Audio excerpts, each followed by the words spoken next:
Anggota DPRD Provinsi Sumatera Barat dari fraksi Partai Nasdem, Haji Taufik Syarial atau yang akrab disapa Tarjo, menggelar reses dalam rangka menjemput aspirasi masyarakat Minggu 13 Februari 2022 bertempat di Padang Mage, Kecamatan Rawatan, Kabupaten Tanah Datar. Kedatangan politisi Partai Nasdem tersebut disambut hangat oleh masyarakat beserta pemerintah nagari ataupun yang mewakili dalam kegiatan tersebut. Kita satu persatu dan bapak-bapak dan ibu-ibu semuanya yang sama-sama kita hormati. Dalam kegiatan ini ada banyak aspirasi yang berhasil dihimpun Tarjo.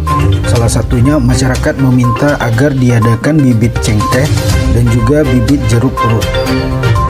Menanggapi hal itu, Tarjo berjanji secepatnya di tahun 2023 mendatang akan menganggarkan program pengadaan bibit cengkeh dan juga bibit jeruk purut.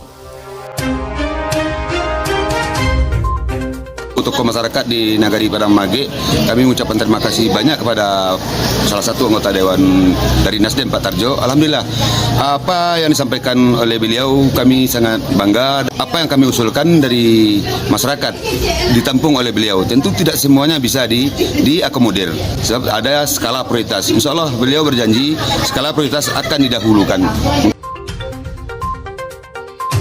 Tadi ada beberapa aspirasi yang disampaikan oleh masyarakat, baik itu dari segi pertanian, peternakan, yang mana aspirasi ini ditampung baik oleh anggota dewan kita. Inilah yang kita harapkan dari wakil rakyat kita, yang segala kegiatannya dapat menyentuh semua lapisan masyarakat, memiliki chemistry dengan masyarakat. Semoga nantinya diharapkan dari masyarakat itu sendiri dapat cepat atau lebih cepat untuk dilaksanakan, yang mana bertujuan untuk mensejahterakan masyarakat yang hadir pada hari ini dan seluruh masyarakat yang ada di Provinsi Sumatera Barat terutamanya. Di sini masyarakat berharap kepada wakil rakyat yang sudah terpilih agar lebih bisa berbaur bersama masyarakat demi mendengarkan aspirasi mereka. Safrizal Putra dari Studio 1 Jurnal Mina melaporkan.